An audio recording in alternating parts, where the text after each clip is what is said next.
Hello बच्चों, welcome back. स्वागत है आप सभी का हमारे यूट्यूब चैनल पर। कैसे हैं आप सब? आई होप आप सब बहुत अच्छे होंगे।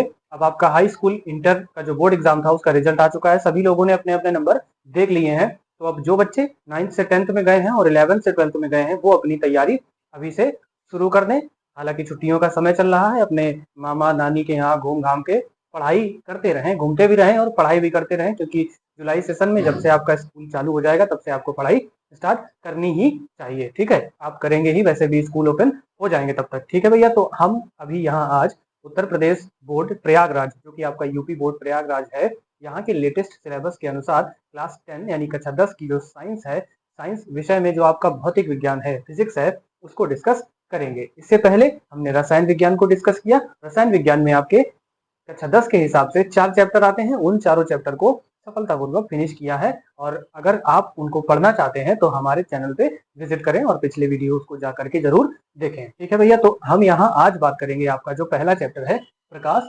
परावर्तन तथा अपवर्तन। ये किसका पहला चैप्टर है? आपका भौतिक विज्ञान का, यानी कि फिजिक्स का पहला चैप्टर है, प्रकाश, परावर्तन एवं अपवर्तन। तो यहाँ हम सीखेंगे प्रकाश के बारे में और परावर्तन और अपवर्तन के बारे में। आपको पता हो, जो लोग अभी अभी हाई स्कूल में आए हैं, 10th में 70 नंबर का आपका पेपर होता है। इसमें से 30 नंबर प्रैक्टिकल होता है और उस 70 में लगभग आपका 23 से 25 नंबर का जो है वो भौतिक विज्ञान पूछा जाता है। ठीक है भैया, तो ये एक बड़ा सेक्शन हो जाता है, इसे आपको पढ़ना बहुत जरूरी है और यहाँ से न्यूमेरिकल्स भी पेपर में पूछे जाते हैं। ठीक है, तो अब बिना देर करते हुए हम आते हैं चैप्टर पे, जो कि है आपका प्रकाश। ठीक है भैया, तो यहाँ सबसे पहले जानते हैं कि प्रकाश क्या है, यानी कि लाइट क्या है। अब प्रकाश क्या है, प्रकाश किसे कहते हैं? तो शुरुआत करते हैं प्रकाश की शुरुआत से। ठीक है, शुरू से शुरू करते हैं। तो इसमें प्रकाश की बात करते हैं तो प्रकाश क्या है कि संसार में, ब्रह्मांड में, थोड़ा सा भूगोल के हिसाब से सीखते हैं यहाँ। क्या है कि एक है सूर्य, पृथ्वी, जानते होंगे आप पृथ्वी क्या है, ग्रह, और सूर्य क्या है, एक ग्रह नहीं है, क्या है कि तारा है। सूर्य एक तारा है और सूर्य में हाइड्रोजन और हीलियम नाम की दो तत्व हैं, उनका संग्रह होता रहता है। उसमें नाभिकीय संलयन की क्रिया प्रक्रिया से उसमें ऊर्जा उत्पन्न होती रहती है। तो वो ऊर्जा ऊष्मा और प्रकाश के रूप में आगे चलती है और आगे मिलते हैं कौन? हम लोग का मतलब कौन? यानी कि पृथ्वी। पृथ्वी मिलती है और पृथ्वी में ये सूर्य का प्रकाश प्रवेश करता है और सूर्य का प्रकाश प्रवेश करते ही यहाँ की जो चीजें हैं वो हमें दिखाई देने लगती हैं। ठीक है, यानी कि प्रकाश, अब स्रोत जान गए, प्रकाश है क्या, प्रकाश वास्तव में क्या है? वैसे उत्पन्न तो हुआ था ये ऊर्जा के रूप में। ठीक है, बाद में यही सिद्ध हुआ। आइंस्टीन जो वैज्ञानिक है उन्होंने यही बताया कि प्रकाश ऊर्जा के छोटे छोटे बंडलों या पैकेटों के रूप में चलता है, जिन्होंने E बराबर mc² का फॉर्मूला दिया था। तो वो साइंटिस्ट आइंस्टीन ही थे। ठीक है, तो प्रकाश को एक ऊर्जा माना। लेकिन अभी हम प्रकाश को किस तरह से देखते हैं कि प्रकाश सीधी रेखा में आया, कहाँ से चला? सूर्य से, और सूर्य से कहाँ चला गया? पृथ्वी में, और पृथ्वी में जब प्रवेश किया तो पृथ्वी में धरती पर आया और धरती पर कौन मिल गए? हम और आप, यानी कि प्रकाश हमें और आपको दिखा। प्रकाश दिखा या प्रकाश की सहायता से हमने चीजों को देखा? बात तो वही है ना, कि प्रकाश क्या है कि किसी वस्तुओं पर पड़ा, आकर के किसी दीवार पर पड़ा, पेड़ पौधे पर पड़ा, फूल पर पड़ा, किसी घर पे पड़ा, तो सबसे पहले हमने उसको देखा, प्रकाश को। और देखा कैसे? आंखों की सहायता से। तो प्रकाश क्या है कि वस्तुओं को हमें दिखाता है या हम प्रकाश की सहायता से वस्तु को देख पाते हैं। जैसे कि अंधेरे कमरे में जाएंगे अगर आप, तो अंधेरा कमरा होगा तो वहां कुछ दिखेगा? कुछ भी नहीं दिखेगा। तो जब कुछ नहीं दिखेगा तो हमें सहायता किसकी लेनी पड़ेगी? बल्ब की, लाइट की या टॉर्च की। तो टॉर्च जैसे ही चलाते हैं तो क्या होता है, जिस जगह पर टॉर्च का प्रकाश जाता है वहां हमें चीजें दिखने लगती हैं। अब टॉर्च में तो ये समझ में आता है कि प्रकाश कैसे जा रहा है, सीधी रेखा में जा रहा है। तो एक तो यही बात हो गई कि प्रकाश सीधी रेखा में चलता है। प्रकाश कैसे चलता है? सीधी रेखा में। इसका प्रूफ क्या है? प्रूफ ये है भैया कि अगर प्रकाश सीधी रेखा में न चलता होता तो इसकी परछाई, जैसे कि ये मार्कर है, तो अगर इस तरफ से प्रकाश की जो लाइट है, टॉर्च है, टॉर्च की रोशनी अगर इधर डाली जाए तो इधर से डाली जाएगी तो इसका क्या होगा? छाया प्रतिबिंब जो है इस तरफ बनेगा। जब प्रतिबिंब इस तरफ बनेगा तो ये प्रूफ हो गया कि ये जो चीज है ये प्रकाश को रोक रही है, और रोक इसीलिए रही है क्योंकि सीधे जा रहा है। अगर टेढ़ा मेढ़ा जा रहा होता तो इधर से इसकी छाया उधर कभी दीवार पर नहीं बनती। तो ये क्या है कि प्रकाश की सीधी, यानी सीधी चलने की प्रकृति को हम क्या कहते हैं? तरंग प्रकृति। और अगर बहुत ज्यादा बड़ा सोर्स हो, जैसे कि सूर्य, तो प्रकाश सीधी रेखा में भी गमन कर सकता है और कणों के रूप में, छोटे छोटे इलेक्ट्रॉन्स के रूप में भी गमन कर सकता है। ठीक है, तो प्रकाश क्या है कि तरंग भी है और प्रकाश कण भी है। ठीक है, और वैसे है क्या, प्रकाश की शुरुआत कैसे हुई थी? सूर्य से। और सूर्य में क्या है? हाइड्रोजन और हीलियम। हाइड्रोजन और हीलियम क्या है? ऊर्जा का स्रोत है उसकी। तो प्रकाश का भी स्रोत क्या हुआ, हाइड्रोजन और हीलियम। प्रकाश क्या है, ऊर्जा है, ठीक है, क्योंकि उत्पन्न ही इसी तरह से होता है। तो हमें यहाँ प्रकाश की परिभाषा बतानी होती है। पूछा जाता है आपके बोर्ड एग्जाम में कि प्रकाश क्या है, परिभाषित कीजिए, या प्रकाश की परिभाषा क्या होती है, या प्रकाश किसे कहते हैं। तो प्रकाश क्या है, प्रकाश एक प्रकार की ऊर्जा है जिसकी सहायता से हम वस्तुओं को देख पाते हैं, ठीक है। अब प्रकाश की चाल, प्रकाश की चाल की बात करते हैं। अभी समझ लेते हैं, फिर लिखेंगे बाद में, एक साथ लिख लेंगे सब पूरा। प्रकाश की चाल, देखो प्रकाश क्या है कि सूर्य और पृथ्वी, यहाँ सूर्य से जब प्रकाश चलता है तो पृथ्वी में आने में उसे 496 सेकंड का समय लगता है। यानी 496 सेकंड का मतलब हुआ, इसे 60 से भाग कर दो तो 6 48, 8 मिनट और 16 सेकंड बच जाएंगे। तो यानी सूर्य का प्रकाश जो है वो सूर्य से पृथ्वी पर आने में समय लेता है आपका 8 मिनट 16 सेकंड। तो ये प्रकाश इतने समय में यहाँ पर आ जाता है। तो प्रकाश पृथ्वी और सूर्य के बीच की दूरी कितनी है, 15 करोड़ किलोमीटर। तो 15 करोड़ किलोमीटर जब पृथ्वी की सूर्य से दूरी है, तो इतनी दूर चलने में कितना समय लिया इसने। तो इसी हिसाब से हम इसकी चाल निकालते हैं प्रकाश की। तो प्रकाश की चाल आती है 3 गुणा 10 की घात 8। क्या आती है भैया, 3 गुणा 10 की घात 8 मीटर प्रति सेकंड, ठीक है। ये याद रखेंगे आप, 3 गुणा 10 की घात 8 मीटर प्रति सेकंड, ये प्रकाश की चाल होती है मीटर में। इसको सेंटीमीटर में बदला जा सकता है, मिलीमीटर में भी, किलोमीटर में भी बदला जा सकता है। पेपर में आपसे पूछा गया है, ठीक है, किलोमीटर में भी, सेंटीमीटर में भी, मिलीमीटर में भी, ठीक है। अब हम शुरुआत करते हैं थ्योरी की। थ्योरी में सबसे पहले हेडिंग लगाएंगे आप, क्या, प्रकाश, ठीक है।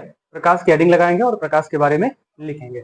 लिखिए, प्रकाश, प्रकाश वह ऊर्जा है, प्रकाश वह ऊर्जा है जिसकी सहायता से हम वस्तुओं को देख पाते हैं। प्रकाश वह ऊर्जा है जिसकी सहायता से हम वस्तुओं को देख पाते हैं। तो प्रकाश क्या है, एक प्रकार की ऊर्जा है जिसकी सहायता से हम वस्तुओं को देख पाते हैं, ठीक है भैया। अब नेक्स्ट हेडिंग लगाएंगे प्रकाश के गुण, ठीक है, प्रॉपर्टीज ऑफ लाइट। गुण लिखेंगे, गुण, किसके गुण, प्रकाश के, प्रकाश के गुण लिखेंगे। नंबर 1 में प्रकाश का गुण क्या पहला पता चला आपको, प्रकाश सीधी रेखा में भी चलता है, सीधी रेखा में तो चलता है, ठीक है। नंबर 1 में लिखेंगे प्रकाश सरल रेखाओं में गमन करता है। सरल मतलब सीधी होता है, तो प्रकाश सरल रेखाओं में गमन करता है।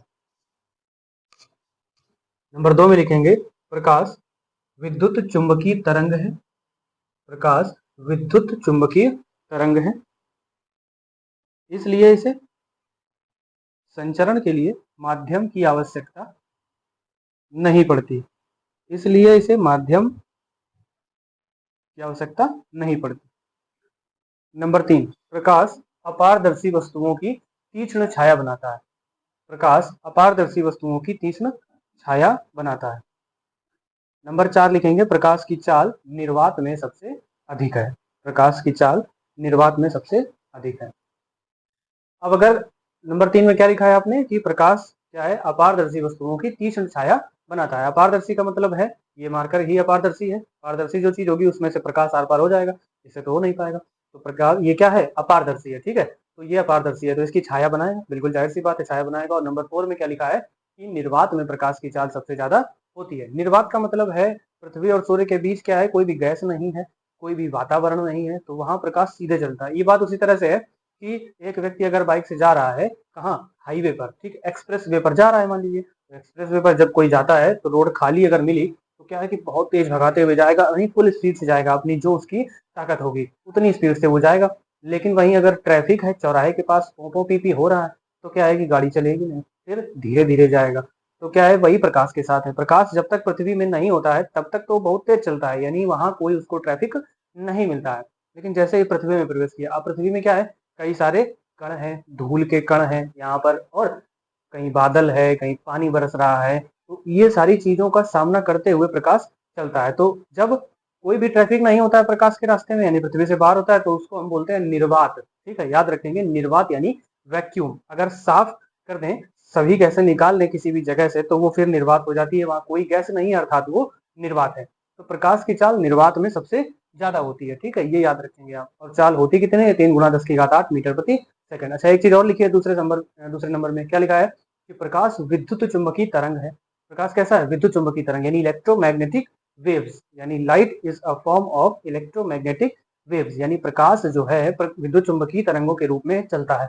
अब विद्युत चुंबकीय तरंगों की प्रकृति भी क्या होती है, सीधी चलने की ही होती है, ठीक है। और विद्युत चुम्बकीय तरंगे क्या करती हैं कि इनको माध्यम की जरूरत नहीं पड़ती। विद्युत चुम्बकीय यानी चुंबक आप जानते हैं, तो चुंबक में दो ध्रुव होते हैं, नॉर्थ पोल और साउथ पोल, हमेशा दो ध्रुव होते हैं चुंबक में। तो क्या होता है कि चुंबक की जो किरणें हैं उनको किसी मतलब अगर कोई भी उसमें वातावरण है, बीच में कोई गैस है या कोई द्रव है, उस तो चिपक ही जाएगा। लेकिन अगर द्रव या कोई माध्यम है तो क्या है कि चुंबक की प्रकृति कम नहीं होती है, यानी चुंबक में चिपकने की प्रवृत्ति बनी रहती है। ये माध्यम की बात हो रही है, ठीक है। वहीं अगर प्रकाश की बात करें तो प्रकाश पानी से अगर आर पार करो तो पानी तो पारदर्शी होता है, तो प्रकाश पारदर्शी वस्तुओं को पार कर जाता है और अपारदर्शी को पार नहीं कर पाता है। तो वो माध्यम है बीच में, माध्यम चाहे पानी हो या कोई दीवार हो या कोई भी लिक्विड हो सकता है, तो प्रकाश उसको पार नहीं कर पाता है, ठीक है। उसी तरह विद्युत चुम्बकीय तरंगें जो है वो उसको पार कर जाती हैं, ठीक है। विद्युत चुम्बकीय तरंगों की प्रकृति होती है कि माध्यम में वो बहुत स्पीड से चलती हैं, संचरण के लिए माध्यम की आवश्यकता नहीं पड़ती, यानी कि जाने के लिए कहीं भी इसको गाड़ी की जरूरत नहीं पड़ती, ये अपने आप चला जाता है, ठीक है। ऐसा नहीं है कि रास्ता हमें साफ करना पड़े। क्या प्रकाश जब पृथ्वी से आता है तो क्या हम सब गैसेस हटा के देखते हैं कि लाइट आ रही है? ऐसा तो नहीं है, सीधे प्रकाश आ जाता है, ठीक है। तो माध्यम की आवश्यकता इसको नहीं पड़ती, अपने आप ये चल के आ जाता है, चाहे निर्वात हो और चाहे ना हो। उसी तरह से विद्युत चुम्बकीय तरंगे हैं कि निर्वात हो चाहे ना हो, ये अपने आप गमन कर सकती है, ठीक है भैया। तो दूसरा नंबर हो गया ये आपका, समझ गए। अब यहाँ हम बात करते हैं जो आपकी निर्वात में प्रकाश की चाल होती है, ठीक है। प्रकाश की चाल को सबसे पहले तो लिखते हैं सी से। सी बराबर लिखते हैं 3 × 10⁸ मीटर प्रति सेकंड, ठीक है। ये नोट करेंगे कॉपी पर, आप पहले समझ लेते हैं 3 × 10⁸ मीटर प्रति सेकंड, ठीक है। अब 1 मीटर में होते हैं 100 सेंटीमीटर और 1 मीटर में होते हैं 1000 मिलीमीटर, ठीक। ये याद रखेंगे, 1 मीटर में कितने सेंटीमीटर? 100, और मिलीमीटर कितने? 1000 मिलीमीटर। 100 का मतलब होता है भैया 10⁻2 और 1000 का मतलब होता है 10⁻3। तो यहाँ से मीटर हटाएंगे और 10 की घात कितनी लिखेंगे? 2, क्योंकि मीटर हटेगा और सेंटीमीटर आएगा, तो सेंटीमीटर आते ही 10⁻2 भी आएगा। तो यहाँ हो जाएगा 3 × 10⁸ गुणा 10⁻2 और ये आ जाएगा सेंटीमीटर प्रति सेकंड। जैसे कि आपने पढ़ा होगा पीछे, यक्स स्क्वायर का गुणा यक्स स्क्वायर में करें तो यक्स की पावर कितना आता है? 4। गुणा करें, अगर ये आधार बराबर है तो घातांक जुड़ जाते हैं, यानी कि बेस इक्वल है तो जो पावर है वो ऐड हो जाती है। तो यहाँ 2 और 2 कितने हुए? 4। ये गुणा नहीं हुआ 2 दूनी 4, ये जुड़े हैं, ठीक है। इसी तरह यहाँ पर 10⁻8 10⁻2 आधार बराबर है 10 10, तो 8 और 2 जुड़ जाएंगे, तो कितना आ जाएगा? 3 × 10⁻11 सेंटीमीटर प्रति सेकेंड। अगर यही मिलीमीटर में बदले तो बताओ 8 2 कितना होगा? 10 होगा, सॉरी। 10⁻2 की जगह कितना हो जाएगा? 10⁻3। कब? जब ये मिलीमीटर में रहेगा, ठीक है। तो एक बार मिलीमीटर में भी करके देख लेते हैं। तो जब मिलीमीटर में करेंगे तो ये आ जाएगा 3 × 10⁻11 मिलीमीटर प्रति सेकंड, ठीक है। ये हो गई प्रकाश की चाल किसमें? मिलीमीटर में, और ये ऊपर लिखी है इसके सेंटीमीटर में। एक और देख लेते हैं किलोमीटर में। अब 1 किलोमीटर बराबर, 1 किलोमीटर में कितने मीटर? 1000 मीटर। 1000 का मतलब ये क्या होता है? 10⁻3 मीटर, ठीक है। तो अगर हम 10⁻3 यहाँ से निकाल लें, 10⁻8 है तो 3 निकालेंगे तो बताओ कितने बचेंगे? 5 बचेंगे। तो 10⁻5 अलग कर ले और 10⁻3 अलग कर ले, और वो 10⁻3 की जगह हम क्या लिख रहे हैं? किलोमीटर, ठीक। तो यहाँ 10⁻, कितना बचेगा? पहले इसको काट के लिखते हैं, 3 × 10⁻5 गुणा 10⁻3 और मीटर प्रति सेकंड। अब देखना, ये 10⁻3 मीटर लिखा है, इसकी जगह पर क्या आ जाएगा? किलोमीटर। 10⁻5 और इसकी जगह क्या आ गया? किलोमीटर, और प्रति सेकंड ये बना रहा। तो ये प्रकाश की चाल हो गई किसमें? किलोमीटर में। और ये किसमें हो गई? सेंटीमीटर में। और ये मीटर में, ये मिलीमीटर में। ये सब इसलिए बताया जा रहा है क्योंकि बदल बदल के ऑप्शनल में क्वेश्चन आपसे पूछे गए हैं कि प्रकाश की चाल मीटर में बताइए, सेंटीमीटर में बताइए, या तो फिर किलोमीटर में बताइए। तो तीनों में ही चाल आपको बता दी गई है, इसको याद रखेंगे। और कॉपी में जो चौथा नंबर लिखा है कि प्रकाश की चाल निर्वात में सबसे ज्यादा होती है, उसी के नीचे इसको नोट कर लेंगे, ठीक है। नोट कर लीजिए, नोट करते ही तुरंत आगे बढ़ते हैं,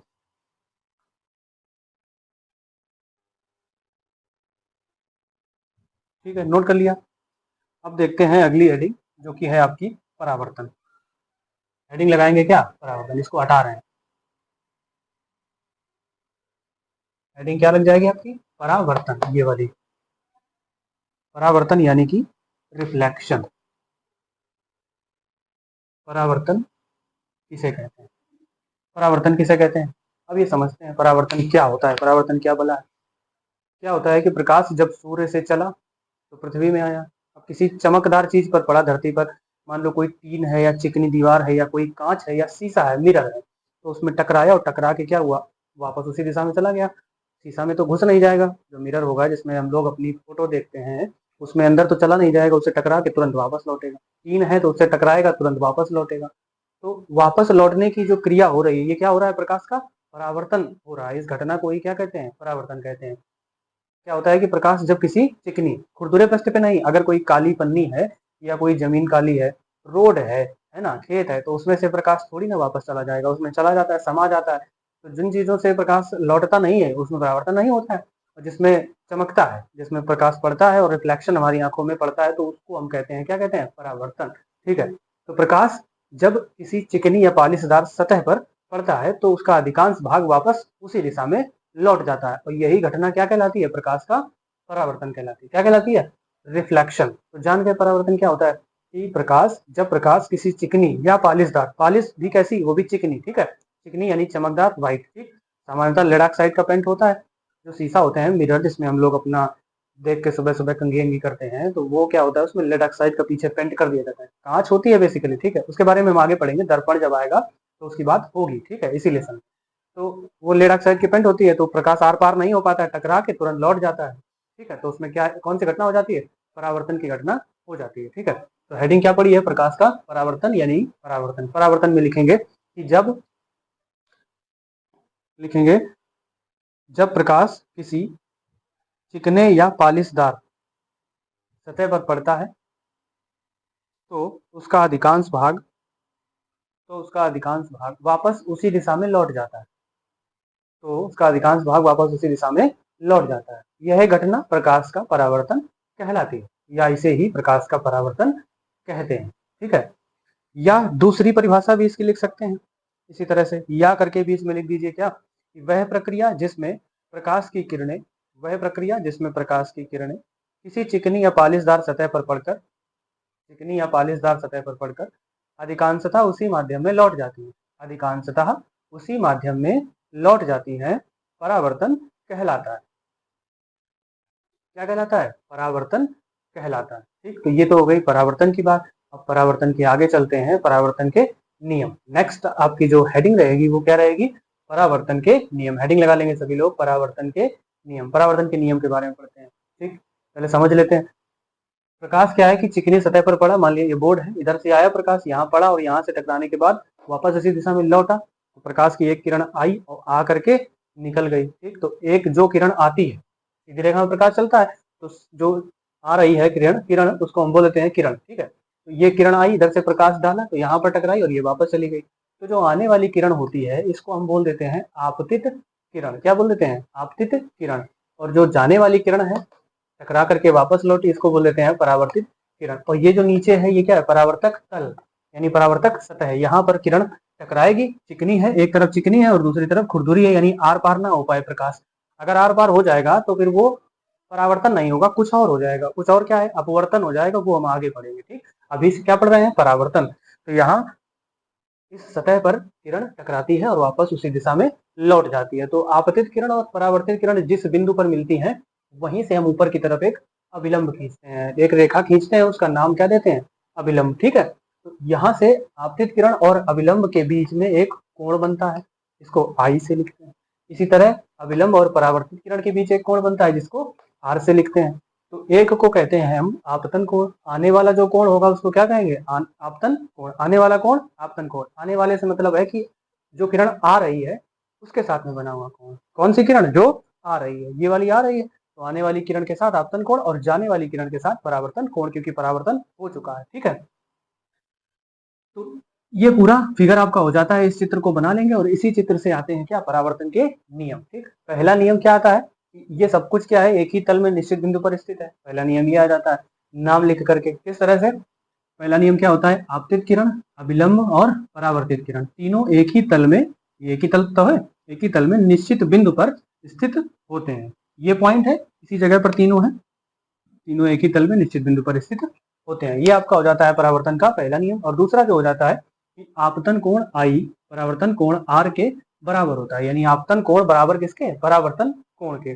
यानी अगर किरण आने वाली जो है वो 30 अंश से आ रही है, 30 अंश का कोण बना रही है, तो जाने वाली किरण भी 30 अंश का कोण बनाएगी। यानी 30 बराबर 30, अगर 45 से आ रही है तो 45 अंश का कोण बनेगा, और अगर 60 अंश से आ रही है तो फिर 60 अंश का कोण बनेगा। कहने का मतलब ये है कि जिस कोण से कोई किरण आती है परावर्तन के पश्चात उसी कोण से वापस चली जाती है। ठीक है भैया, तो लिखेंगे यहाँ, अब क्या लिखेंगे, परावर्तन के नियम समझ गए होंगे।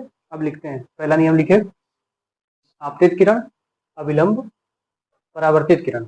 आपतित किरण, अविलंब और परावर्तित किरण तीनों एक ही तल में, तीनों एक ही तल में निश्चित बिंदु पर स्थित होते हैं, एक ही तल में निश्चित बिंदु पर स्थित होते हैं, निश्चित बिंदु पर स्थित होते हैं।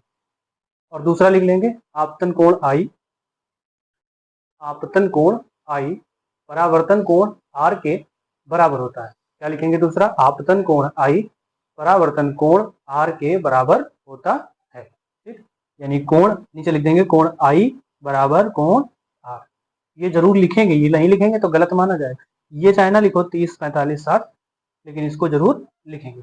तो ये आपके हो जाते हैं परावर्तन के नियम। ठीक है, अगला जो आपका टॉपिक रहेगा, हेडिंग रहेगी, वो रहेगी प्रतिबिंब यानी कि इमेज। प्रतिबिंब हेडिंग लगा लीजिए, इसको नेक्स्ट क्लास में पढ़ेंगे। ठीक है, और प्रतिबिंब कैसे बनता है और प्रतिबिंब की प्रकृति क्या होती है और क्या होते हैं दर्पण और अवतल दर्पण, उत्तल दर्पण, इनके बारे में भी जानेंगे। और दर्पण के बारे में जो परिभाषाएं होती हैं आपकी, परिभाषाएं भी पेपर में पूछी जाती हैं, जो कि होती है आपकी फोकस दूरी, वक्रता त्रिज्या, मुख्य अक्ष, इस तरह की परिभाषाएं होती हैं। इनको बिना जाने आप चैप्टर में आगे नहीं बढ़ सकते। इनको आप जब समझेंगे तभी आगे स्टेप बाय स्टेप बढ़ेंगे। ठीक है, स्टार्टिंग से देखेंगे वीडियो, और क्या है कि नोट्स बनाते हुए चलेंगे तो आपको रिवीजन करने में कोई दिक्कत नहीं आने वाली है। ठीक है भैया, तो यहाँ हम बता दें आपको कि इस चैनल पे सभी विषयों से संबंधित तैयारी करवाई जाती है, फिजिक्स हो या केमिस्ट्री हो या फिर बायोलॉजी हो, इंग्लिश हिंदी 9 से 12 तक, 9 to 12। ठीक है, प्रत्येक विषय की तैयारी करवाई जाती है।